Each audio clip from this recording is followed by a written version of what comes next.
और आज हम देखेंगे स्क्विड गेम के सीजन 3 को। तो चलिए जानते हैं इसकी कहानी को बिना किसी देरी के। तो एपिसोड की शुरुआत में गीहुन को वापस गेम एरिया में लाया जाता है। वो फ्रंटमैन और वीआईपीज़ को मारने निकला था, लेकिन उसके ही सारे साथी मारे गए और अब सिर्फ 60 लोग ही बचे थे। इसके बाद वोटिंग होती है कि गेम कंटिन्यू करना है या नहीं। मेजोरिटी लोग अगला गेम खेलना चाहते थे, वही गीहुन वोट नहीं करता और सदमे में बैठा रहता है। लोग गीहुन का मजाक उड़ाते हैं कि वो बड़ा हीरो बनने निकला था और इतने सारे लोगों को उसने मरवा दिया। गीहुन को ये भी पता चलता है कि डेहो गोलियां लेने यहाँ आया था, लेकिन वो वापस नहीं गया और डर के यहीं बैठ गया था। अब गीहुन को लगता है कि डेहो की वजह से उसके साथी मारे गए और वो उसे गुस्से में घूरने लगता है। इसके बाद इन्हें अगले गेम के लिए ले जाया जाता है, जिसमें सभी लोगों को 2 टीम्स में बांट दिया जाता है। गेम का नाम है हाइड एंड सीक, यानी छुपन छुपाई। ब्लू टीम वालों को भूल भुलैया जैसी जगह में छुपना है, वही रेड टीम वालों को उन्हें ढूंढ कर मारना है। ब्लू टीम वालों को एक एक चाबी दी गई थी गेट्स खोलकर बाहर जाने का रास्ता ढूंढने के लिए, वहीं रेड टीम वालों को एक एक चाकू दिया गया था जिससे वो ब्लू टीम वालों को मार सके। इन्हें गेम पास करने के लिए कम से कम एक प्लेयर को तो मारना ही है और ब्लू प्लेयर्स को पास होने के लिए एग्जिट डोर ढूंढना है। म्यूंगी जुनही के साथ और योंगसिक अपनी मदर के साथ टीम बदल लेते हैं क्योंकि वो किसी को मार नहीं पाएंगी। गीहुन रेड टीम में था और वो डेहो को घूरे ही जा रहा था, तो डेहो गुस्से में उसके पास जाता है और बोलता है कि तुम्हारा प्लान ही घटिया था। अगर हम लोग गेम अरेना में रहकर 0 ग्रुप वालों को मार देते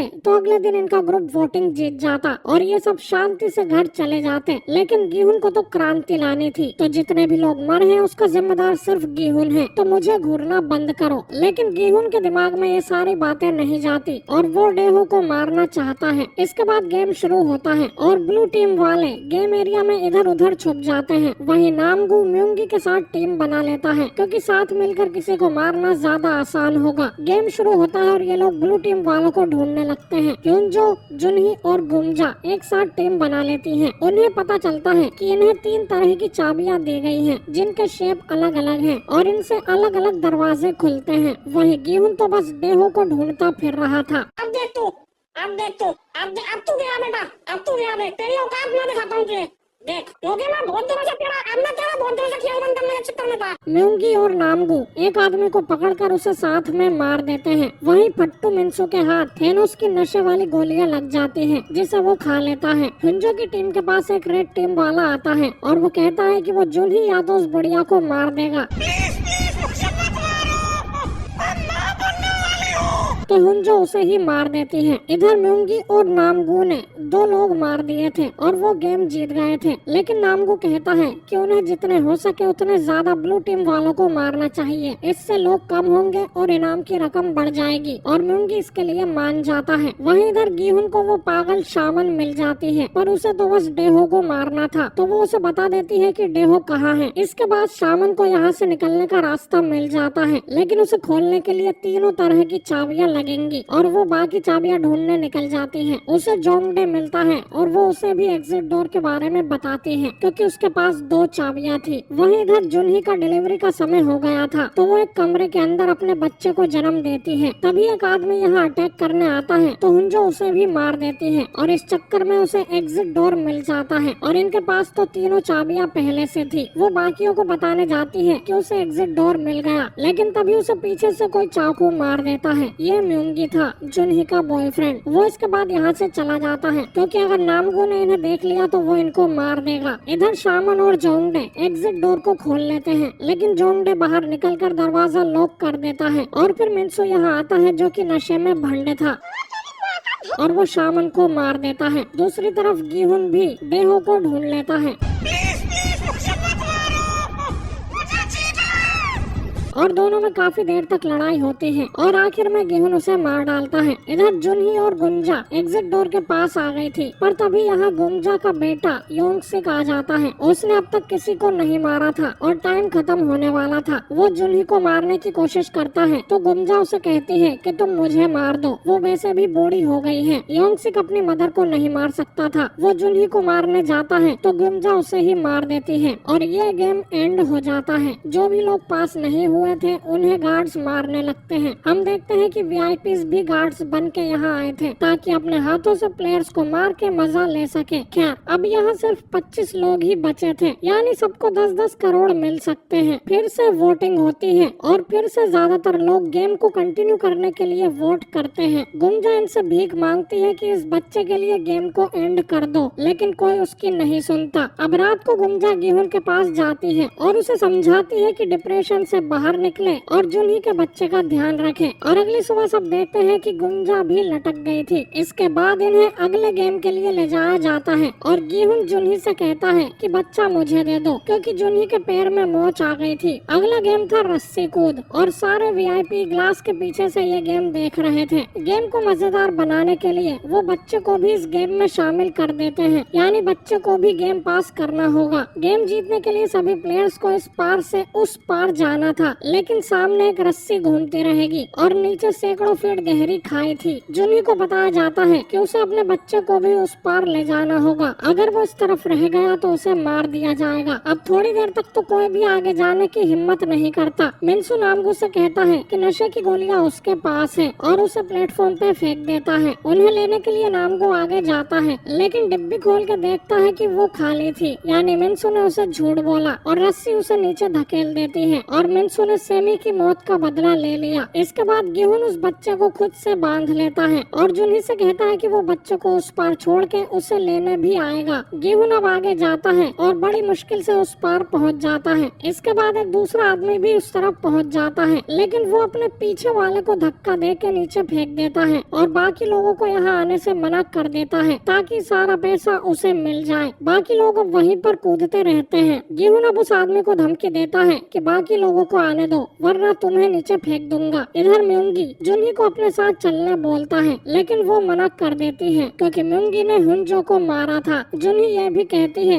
कि उसका पैर टूट चुका है तो वो उछल भी नहीं सकती, तो जुनही के लिए उस पार जाना नामुमकिन है। अब म्योंगी उसे छोड़कर आगे चला जाता है। अब सिर्फ जुनही बाकी रह गई थी। वो गेहूं से कहती है कि वो उसके बच्चे का ख्याल रखे और वहाँ से नीचे कूद जाती है। अब वीआईपी सोचते हैं कि उसकी माँ तो रही नहीं, तो बच्चे को भी एलिमिनेट कर देना चाहिए। फ्रंटमैन कहता है कि इससे अच्छा हम बच्चे को भी एक प्लेयर बना देते हैं और उसकी माँ का नंबर उसे दे देते हैं, जिससे गेम मजेदार बन जाएगा। गार्ड्स आके बताते हैं कि गेम में अब सिर्फ 9 प्लेयर्स ही बाकी हैं, यानी सबके हिस्से करीब 30 करोड़ रुपए आएंगे। सब लोगों का ये सुन दिमाग खराब हो जाता है कि बच्चे को भी प्लेयर में गिना जा रहा है और उसे भी 30 करोड़ मिलेंगे और वो उस बच्चे को मारने जाने लगते हैं, लेकिन गार्ड्स उन्हें रोक देते हैं कि अब से यहाँ खून खराबा बिल्कुल मना है। अब सिर्फ एक ही गेम बचा था और उससे पहले इन सबको डिनर पार्टी दी जाएगी। सब लोग डिनर करने जाते हैं जहाँ वो जितना चाहे खा सकते थे। वही बच्चे को भी दूध पिलाया जाता है। वीआईपी सब सोचते हैं कि अब तो इनाम की रकम काफी ज्यादा हो गई है, ये लोग तो गेम बंद करके यहाँ से चले जाएंगे। फ्रंटमैन कहता है कि ये आखिरी गेम भी जरूर खेलेंगे क्योंकि हम वोटिंग से पहले इन्हें गेम के बारे में बता देंगे। अब वोटिंग से पहले गार्ड इन्हें बताते हैं कि अगले गेम को जीतने के लिए इन्हें सिर्फ 3 लोगों को एलिमिनेट करना होगा और वो 3 लोग कौन होंगे ये फैसला भी आप लोग मिलकर कर सकते हैं। जोंग डे का ग्रुप ये सुन खुश हो जाता है कि ये तो बड़ा आसान गेम होगा। वोटिंग होती है और मेजोरिटी लोग गेम खेलने का बटन दबाते हैं। अब रात को ये लोग डिस्कस करते हैं कि हम गीहुन, उस बच्चे और उस पागल मिन्सू को मार देंगे और आराम से अगला गेम जीत जाएंगे और सारे पैसे लेकर अपने घर चले जाएंगे। और ये सब लोग इस प्लान के लिए हाथ मिला लेते हैं। रात को फ्रंटमैन गीहुन को अपने पास बुलाता है और उसे खंजर देते हुए बोलता है कि इसका इस्तेमाल करके उन सबको नींद में ही मार दो वरना वो लोग कल तुम्हें और इस बच्चे को नहीं छोड़ेंगे। फ्रंटमैन उसके सामने फेस रिवील भी करता है, जो देख गीहुन के तोते उड़ जाते हैं कि नंबर 1 ही फ्रंटमैन था। फ्रंटमैन उससे कहता है कि लोग बहुत बुरे होते हैं और उन पे भरोसा नहीं करना चाहिए, इसलिए जाके उन सबको मार दो। हम देखते हैं कि फ्रंटमैन भी एक समय पर प्लेयर बन के यहाँ आया था और चेयरमैन इल नाम ने उसे भी एक खंजर दिया था ताकि वो सबको मार दे और फ्रंटमैन ने ऐसा ही किया था और गेम जीत गया था। लेकिन गेहूं किसी को मार नहीं पाता। उसे सेब्यूक का भ्रम भी होता है जो उसे याद दिलाती है कि वो एक अच्छा इंसान है। अब अगले दिन आखिरी गेम शुरू होता है जिसमें इन्हें एक बड़े से खंबे के ऊपर खड़ा किया जाता है। इस गेम का नाम है स्काई स्क्विड गेम। ये लोग रेक्टेंगल टावर पे खड़े थे और इनके सामने 2 और टावर थे। अब इन्हें दूसरे टावर पर जाने के लिए किसी एक इंसान को यहाँ से नीचे फेंकना होगा और ऐसा ही इन्हें बाकी 2 टावर्स पर भी करना है। अगर इन्होंने किसी को नहीं फेंका तो ये सब एलिमिनेट हो जाएंगे और राउंड तभी शुरू होगा जब ये टावर के बीच लगी एक बटन को दबाएंगे। अब इनके पास 15 मिनट थे ये सोचने के लिए कि किसे नीचे फेंकना है। जोंगडे का ग्रुप बोलता है कि इस बच्चे को फेंक देते हैं, वैसे भी इसकी माँ मर चुकी है तो ये जिंदा रह भी गया तो इस दुनिया में सरवाइव नहीं कर पाएगा। लेकिन गीहुन बच्चे को खुद से अलग करने को तैयार नहीं था। म्योंगी बोलता है कि पहले राउंड में हमें मिन्सू को फेंकना चाहिए, गीहुन और बच्चे का अगले राउंड में सोचेंगे। म्योंगी टावर के बीच लगा एक पाइप निकालता है और उससे मिन्सू को नीचे धक्का मार के गिरा देता है और ये सब लोग दूसरे टावर पे चले जाते हैं। लेकिन गीहुन इन्हें बच्चा देने को तैयार नहीं था। एक आदमी इन दोनों को ही नीचे गिराने आगे बढ़ता है तो गीहुन कहता है कि हम दोनों को फेंक दिया तो तीसरा राउंड कैसे जीतोगे, तीसरे राउंड में शायद ये लोग तुम्हें ही फेंक दें। ये सुन वो आदमी डर के पीछे हो जाता है। अब एक दूसरा आदमी बच्चा छुड़ाने जाता है तो गीहुन अपना खंजर निकाल कर उसे डरा देता है और तभी म्योंगी उस पाइप से उस दूसरे आदमी को ही धकेल देता है। ये देख सब हैरान हो जाते हैं कि म्योंगी तो हमारी साइड था और अब म्योंगी बताता है कि वो बच्चा उसी का है और वो उसे बचाना चाहता है। इन दोनों के पास हथियार थे तो जोंगडे का ग्रुप इनसे डर जाता है। जोंगडे का ग्रुप अब अपने ही एक आदमी की धुलाई कर देता है और कहता है कि कोई दिक्कत नहीं है, हम अगले राउंड में इस बकरे को नीचे फेंक देंगे और गेम जीत जाएंगे। लेकिन बाबा गीहुन को ये सही नहीं लगता और इन सब में लड़ाई हो जाती है और ये लोग एक एक करके सबको नीचे फेंक देते हैं। अब बस वो बकरा ही बचा था जिसे ये लोग तीसरे राउंड में ले जाके मार सकते। पर वो बकरा कहता है कि मेरे माथे पे कुछ लिखा है क्या, और वो खुद ही नीचे कूद जाता है। अब सिर्फ गीहुन, म्योंगी और वो बच्चा ही बचे थे। ये लोग अगले राउंड के लिए तीसरे टावर पे जाने लगते हैं लेकिन म्योंगी उसका पाइप निकाल कर गीहुन से कहता है कि बच्चा मुझे दे दो और तुम उसी टावर पे रुक जाओ। यानी कि म्योंगी बच्चों को नीचे फेंक कर अकेला विनर बनना चाहता था। गीहुन उससे कहता है कि मुझे उस तरफ आने दो, मैं खुद ही नीचे कूद जाऊंगा। लेकिन म्योंगी को उस पर भरोसा नहीं था और दोनों में लड़ाई शुरू हो जाती है और दोनों ही टावर से नीचे भी लटक जाते हैं। दोनों काफी देर तक लटके रहते हैं और आखिर में गीहुन म्योंगी को नीचे फेंक देता है। लेकिन उसने राउंड स्टार्ट करने वाला बटन तो दबाया ही नहीं था, यानी कि अब इन दोनों में से किसी को नीचे जाना होगा। गीहुन बच्चे को नीचे रख देता है और कैमरे में बोलता है कि हम रेस के घोड़े नहीं बल्कि इंसान हैं, जो भी मतलब है इसका, और फिर खुद ही टावर से नीचे कूद जाता है। यानी इस गेम का विनर है जुनही का बच्चा। भाई देखो, मैं नहीं जाता कहीं पैसा वैसा कमाने, ना मैं कोई मेहनत करता,